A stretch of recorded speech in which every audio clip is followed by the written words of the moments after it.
जय गुरु जी। कल रात को ना मुझे मतलब मेरी तबीयत काफ़ी ख़राब थी। पिछले काफ़ी दिन से चल रही है, कुछ ना कुछ होता रहता है। हेल्थ के ऊपर ही आता है मेरे। अब गुरु जी हमेशा कहती हैं कि मैं नवी बीमारी दिया जो है वही बढ़ा के कर्म कटवाता रहता हूँ कि वो बढ़ जाएगी। उससे तो तुम्हें मालूम है ना कि प्रॉब्लम है मुझ में, थोड़ी बढ़ गई फिर वो सेटल कर लोगे दवाई से, फिर थोड़ी बढ़ गई फिर सेटल कर लोगे। अगर नई तकलीफ़ दूंगा तो शुरू से सब कुछ फिर टेस्ट कराओ, फिर डायग्नोज करो, फिर डॉक्टर चेंज करो, फिर ये करो, दवाइयाँ ही खाते रहोगे। तो मैंने कहा अच्छा आप ऐसे ही करते हो? कहते और क्या, इससे तो तुम्हें दोस्ती है। जो बीमारी तुम्हें है वो तो तुम्हें शुक्राना करना चाहिए कि तुम्हें बीमारी है, ताकि तुम्हारे कर्म कट रहे हैं। और बीमारी से ही कर्म कटते हैं। सोल तो निकल के यात्रा करने चल पड़ती है। शरीर जब कर्म भोगेगा तो उसे पता चलेगा ना मेरे कर्म कट रहे हैं। किसी को तो पता चलेगा, या सोल को या शरीर को, दोनों को मिक्स मत करो। दोनों अपनी अपनी जगह पे अपना अपना काम कर रही हैं। तो मैं कहती हूँ अच्छा ठीक है। तो मेरी ना रात को तबीयत बहुत ज़्यादा ख़राब होती है। मेरे से गुरुजी ने मुझे दिखाया था येलो चावल बनाए हैं, तो मैंने रात को येलो चावल मटर वाले बना दिए। मैंने ऐसे ही बस कुकर में से कड़छी में हाथ में लिए और खाए, मुंह में डाले। तबीयत ख़राब थी, मुझसे नहीं खाए जा रहे थे। मैंने घर वालों को बोला मेरी तबीयत ठीक नहीं, आपको जो करना अपने आप कर लेना, मैं जा रही हूँ। मैं रूम में चली गई, मैंने जाके जाप किया। मैंने कहा मुझे हुआ क्या है, बहुत ज़्यादा तबीयत ख़राब है, सफोकेशन हो रही है अंदर, ऐसे लग रहा है जैसे पता नहीं जान निकलने वाली, सांस लेने में दिक्कत हो रही है। बैठी रही लेटी रही, बैठी रही लेटी रही, यही करती रही। लेकिन ऐसे करते करते आई थिंक मैं 7:45 रूम में गई हूँ और 12 बज गए।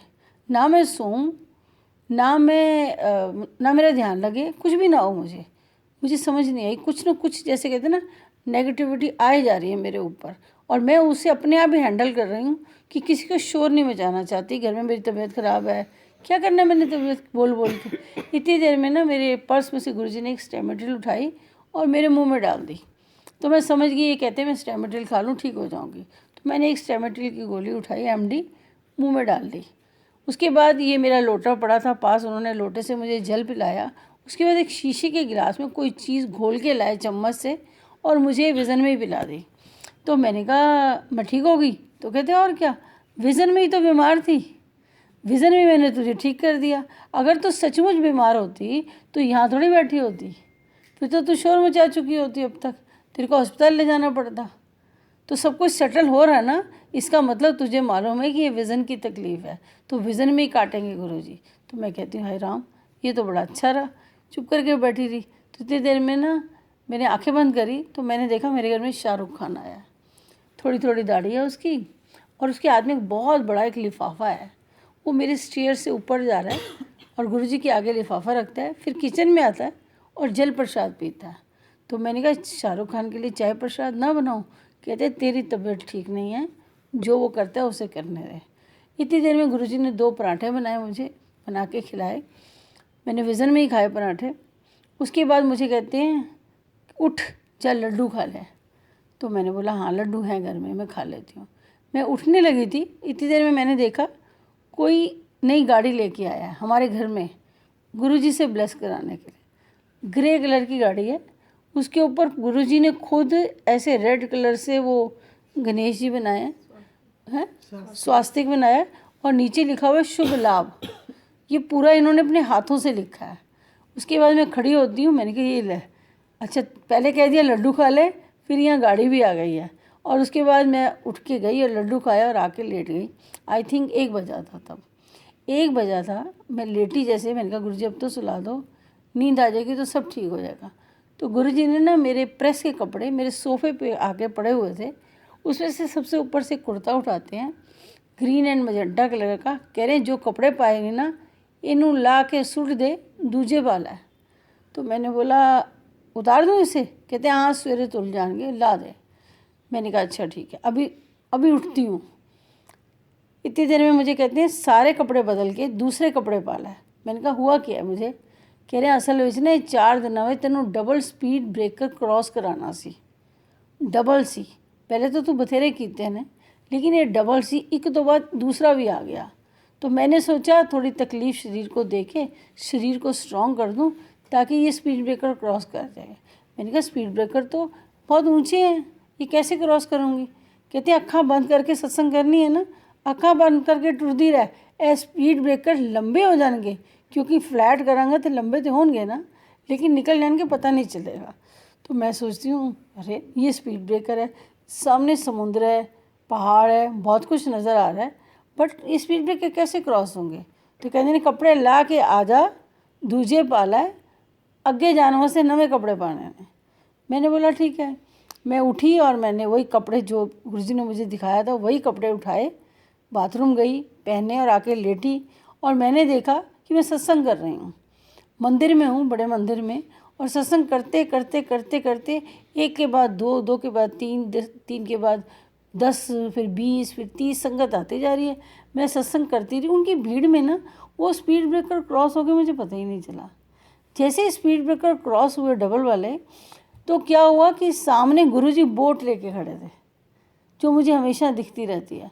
तो मैंने बोला अरे अरे मेरा चश्मा फिर खो गया आज, प्लीज़ कोई चश्मा ढूंढ दे, ये मेरा चश्मा जो है ना वो उसके अंदर है, मतलब जो केस होता है उसके अंदर पड़ा है, ढूंढो कहाँ है। सब ढूंढने लगे। इतनी देर में गुरुजी कहते हैं आजा आजा आजा, चश्मे की जरूरत नहीं, सब दिख रहा है, देख स्पीड ब्रेकर क्रॉस हो गया, आजा। तो उस वक्त मैं जाने लगी ना, तो गुरुजी ने कितना बड़ा इंजेक्शन लिया और मेरे यहाँ पर किसी नर्व के अंदर डाला, क्योंकि नर्व हर थोड़े दिनों में मेरा सबसे ज़्यादा इफेक्ट नर्व्स पे पड़ता है और वो ब्लॉक हो जाती हैं, ब्लड सर्कुलेशन स्लो हो जाता है, एंड यूरिन पास होना बंद हो जाता है। ऐसी ऐसी चीज़ें होती हैं कि मुझसे सांस भी नहीं लिया जाता। लेकिन वो सब गुरुजी का ही है, मेरा कुछ नहीं है। वो नेगेटिविटी है जो मुझे रोकती है आगे जाने से। तो कहते हैं जब जब तू आगे जाएगी तब तक नेगेटिविटी तेरे पास आएगी और तुझे रोकेगी, तू आगे ना जा, मैं हूँ ना, तू आ जा। तो मैं कहती हूँ अच्छा ठीक है। तो बोट सामने खड़ी होती है और मैं आगे जाती हूँ और बोट के ऊपर पाँव रखती हूँ। तो कहती है मेरा चश्मा। तो कहते हैं इन्ना कुछ नज़र आ रहे, चश्मे दे मगर पे हैं, छड़ो नू दूजे ले लांगे। मैंने बोला अच्छा ठीक है। उसके बाद ना बोट में जैसे ही मैं बैठी, 3 लड़कियाँ आईं। मैंने उनको मैसेज दिया था कि आप 2016 में शादी कर लो, गुरुजी का मैसेज है। तो उन्होंने कहा शादी तो हम करेंगे लेकिन अब नहीं, अगले साल करेंगे। अब उन तीनों की शादी 8 या 9 दिसंबर को फिक्स हो गई है विज़न में, और मैं तीनों लड़कियों को जानती हूँ। और वो आके कह रही हैं मेरे को तो मैसेज आया था ना, मैंने तो तभी कह दिया था कि मैं इस डेट को शादी करूँगी, अब ये पोस्टपोन कर ले अपनी शादी। तो मैंने कहा देखो गुरुजी का मैसेज तो गुरुजी का होता है, अब ये तो आपकी बारी, आपकी मर्ज़ी, आप मानो या ना मानो। अब तो मैं जा रही हूँ, फिर अगली बार मिलूँगी। तो उन्होंने कहा अगली बार कहाँ, आप हमारी शादी अटेंड करके नहीं जाओगे, आप आगे कहाँ जा रहे हो। तो गुरुजी कहते हैं ये उन दूसरे युग में चल रही है, मतलब जैसे जैसे जैसे हम संगत बनते जाते हैं हम युग क्रॉस कर कर के आगे जा रहे हैं। तो ये दूसरे युग में जा रही है, इन्हें जो मैसेज देना सी सो दे देता। उसके बाद गुरुजी कहते हैं 2016 हनुमान ने मतलब सेटल करना सी अकाउंट सेटल। 2016 दिसंबर तक जिन्होंने व्याह का अकाउंट सेटल कर लिया सो तो ठीक है, नहीं तो अगले साल जो गलतियाँ की थी ने भोलेनाथ जी आ रहे हैं वो सिर्फ उसको डिस्ट्रॉय करेंगे जो गलतियाँ करी हैं। ब्लेसिंग्स थोड़ी मिलेंगी, ब्लेसिंग्स तो 2018 में जाके मिलेंगी। तो मैं कह रही हूँ राम कितनी जल्दी आप पलट जाते हो गुरुजी, एक बार ब्लेसिंग कर देते हो उसके बाद जरा सा कोई डिले करता है पूरा साल निकाल देते हो। तो कहते हो और कि जेडी ब्लेसिंग से आज दी डेट ਵਿੱਚ ਦਿੱਤੀ है वो अगली बारी फिर आज दी डेट ਤੇ शुरू होएगी ना, उस तो ਵਿੱਚ ਤੇ ਜਿਹੜੇ ਕਰਮ बनाए ने वो कटने ने ना। तो मैं कह रही हूँ हाय राम, इसीलिए कहते ताई ते संगतां नूं स्पीड ब्रेकर ऊंचा ऊंचा बनाता हूँ, क्रॉस कराता हूँ, आगे चले जाओ, ये साल क्या योनिया का जन्म निकल रहे हैं तुम्हारे, लेकिन तुम एक बात बोलता हूँ वो लेके बैठ जाते हो। मेरी जो कथा है वो यही है। वो कहते हैं ना गुरुजी फिर दिखाते हैं कि कैरी फॉरवर्ड करते हैं, फिर नेक्स्ट पेज पे आके लिखा होता है बॉट फॉरवर्ड।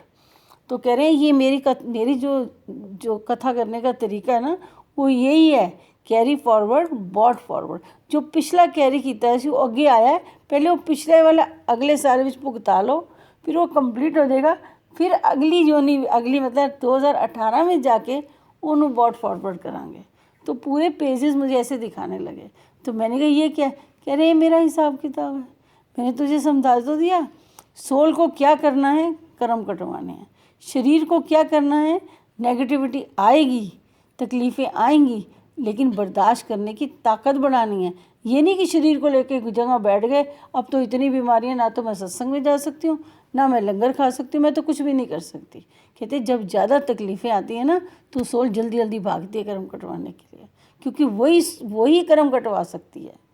तो इसलिए अपनी सोल को प्योर रखो। मैं वही करने आया हूँ। मैं तो जो मेरे को समर्पण करता है उसकी सोल ले लेके भागता रहता हूँ। आज इसे अमेरिका ले जाऊँ, आज इसे ऑस्ट्रेलिया ले जाऊँ, आज इसे कनाडा ले जाऊँ। पता है वो कितनी दूरियाँ तय कर आया। तुमने जितना बीमार रहना है ना, मैंने उतनी उम्र दूरियों में कटवा दी हैं, डिस्टेंसेस में ख़त्म हो रहे हैं।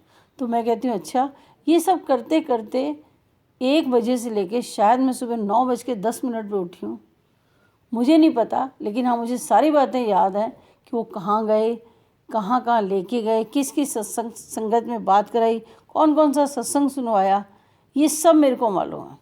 और उसके बाद मैं जब उठी हूँ तो मेरी बोट जरा सी आगे गई है आगे जाने के लिए, और मैं उठी हूँ तो मैंने कहा अरे उठो यार, बहुत टाइम हो गया, लगता सारे काम हो गए करके।